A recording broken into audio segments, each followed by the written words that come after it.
안녕하세요. 오늘은 묘사하기의 두 번째 시간입니다. 오늘 묘사하기의 주된 내용은 그 매체, 그 중에서도 굉장히 특이한 매체를 활용한 작가들의 작업에 대한 비평문들을 소개할 텐데요. 예를 들어 뭐 유리라거나 아니면 퍼포먼스 혹은 이제 비디오 아트 이런 부분들에 대해서 실제 비평가들이 어떤 비평을 하는지를 주로 살펴보는 대목입니다.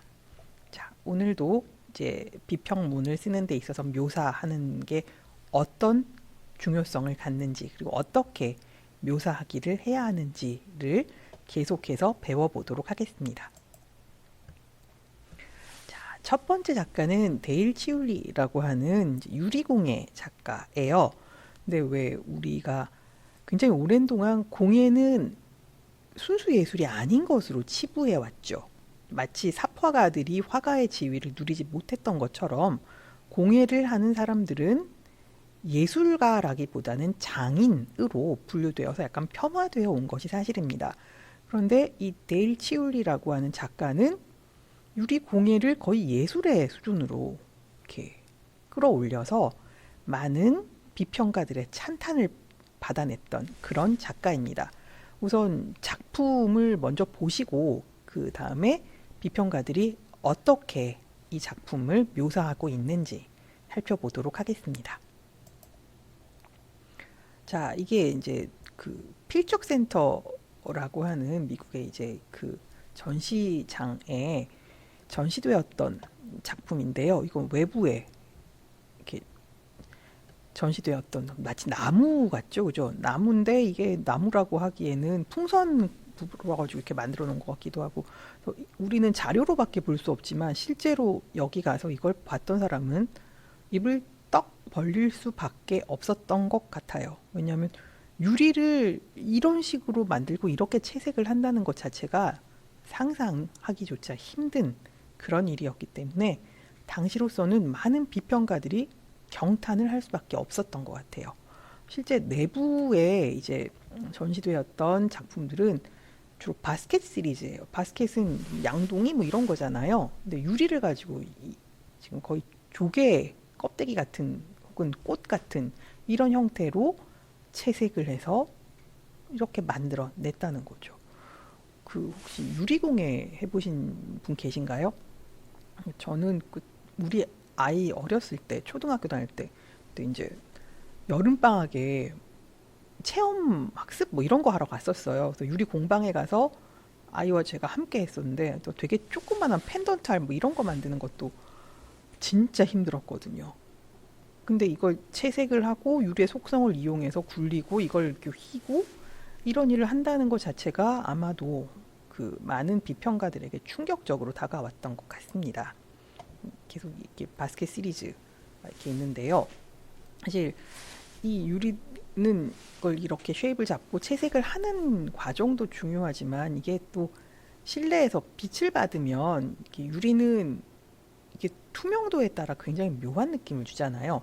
그래서 외부에 있던 그 작업은 자연 채광 때문에 굉장히 신비해 보였다고 하고 내부에 있는 이 바스켓 시리즈들은 그 관람자로 하여금 진짜 경탄의 그 외침 말고는 어떤 반응, 더 이상 다른 반응을 끌어낼 수 없을 만큼 굉장히 아름다웠다라고 이제 그 자료로만 전해지고 있습니다. 이건 이제 레드 바스켓이라고 하는 건데 이게 워낙에 흐리게 지금 나오고 있네요. 근데 이게 그 붉은색인데 이걸 바스켓으로 쓰기는 거의 말이 안 되는 것 같고, 근데 이게 선홍빛이나 이런 쉐입들 마치 이게 어떻게 보면 그 꽃에 이 술 같기도 하고 아니면 무슨 꼭 혓바닥 같기도 하고 굉장히 묘하지만 신비스러운 느낌을 줬기 때문에 당시 사람들로서는 이제 놀랍다.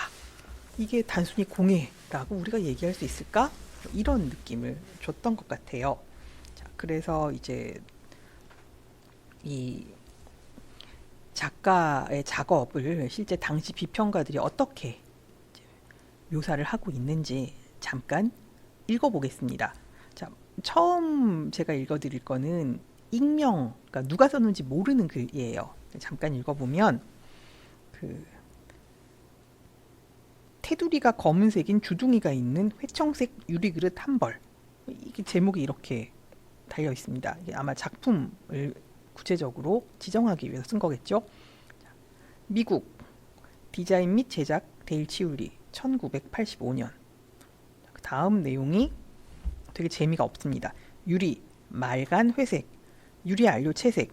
제작된 곳은 시애틀의 필적센터로 케이트 엘리엇을 비롯하여 여러 유리 장인들이 참여한 것으로 보인다. 8가지 기물이 모여 하나의 커다란 컨테이너를 이루고 있다. 컨테이너는 가장자리가 구불구불한 조개 모양이며 6개의 기물은 여러 크기로 큰 기물 안에 작은 기물이 들어간 상태로 있다. 서명은 치울리 1985라고 되어 있다. 자, 이거 묘사는 묘사죠. 근데 이건 어때요? 비평가가 썼다기보다는 거의 보고서 아니면 특히 무슨 과학 관찰 보고서 뭐 이런 느낌이 나죠. 그죠?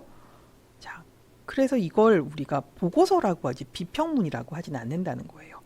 아무리 정확한 정보를, 아무리 구체적인 정보를 준다고 하더라도 이런 묘사를 우리가 비평문이라고 할 수는 없다는 거죠.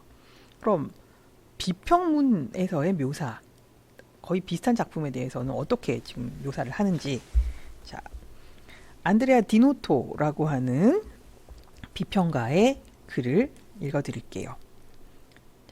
이 작품은 새롭다는 인상이 강하다. 실제로 어느 것도 만들어진 지 20년이 넘지 않았다. 그리고 예술 매체로 유리를 택했다는 점에서 혁명적이다. 유리는 테이블웨어나 장식물에 쓰는 게 아니라 조각이나 심지어 회화로까지 쓰이며 순수 미술가들이 디자인하고 활용한다. 자, 이렇게 쓰고 있다는 거예요. 보면 매체가 유리고 유리를 굉장히 잘 활용하고 있다.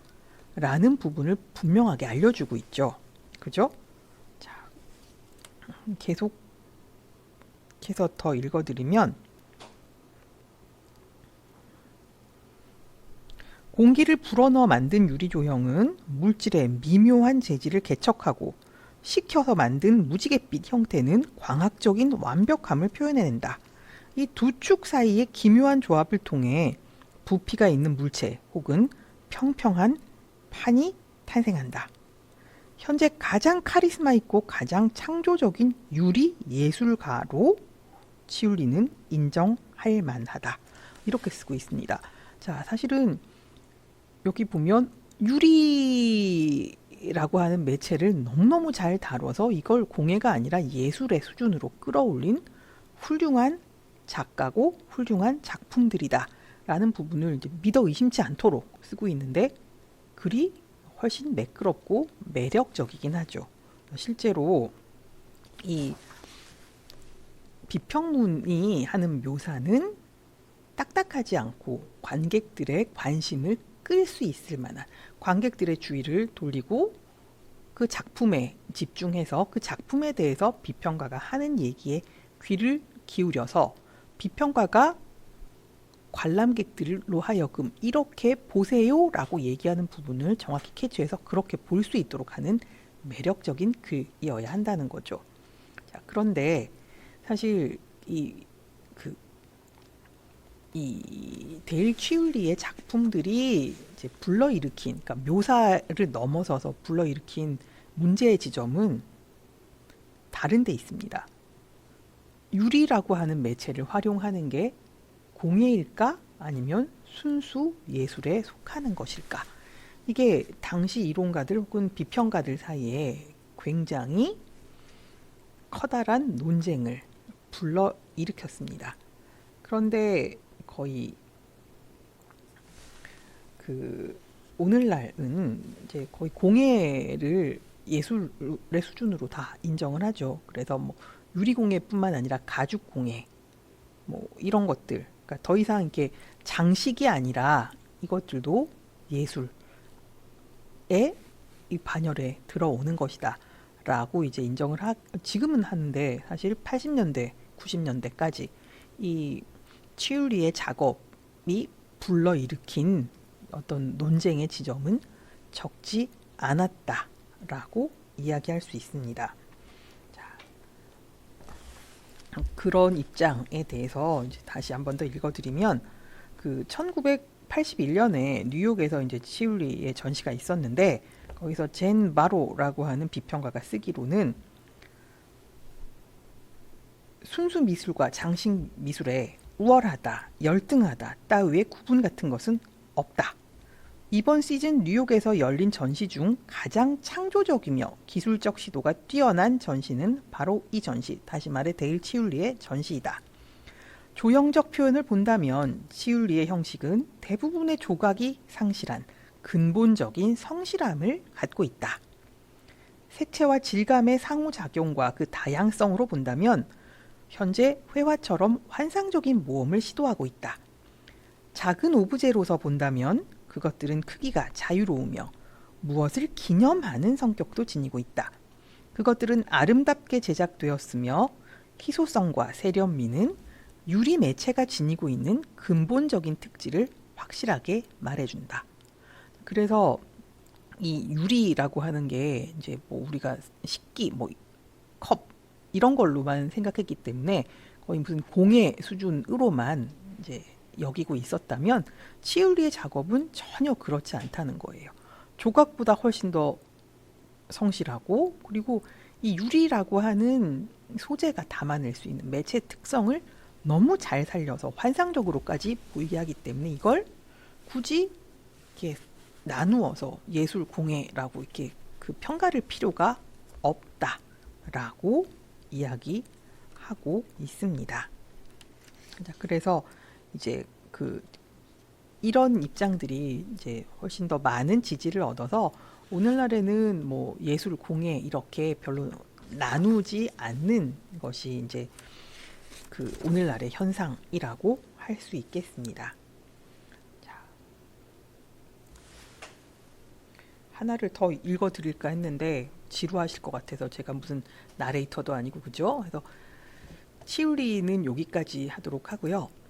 그 다음은 퍼포먼스를 굉장히 독특한 방식으로 했던 로리 앤더슨이라고 하는 이제 이 공연 예술가예요. 사실은 그러니까 오늘날에는 로리 앤더슨이라고 하면 그 무슨 아트락 뭐 이런 거 하는 사람으로 생각을 하는데, 그 아트락은 사실은 음악은 음악인데 그 비주얼적인 요소가 굉장히 많이 들어가는 그런 작업이잖아요.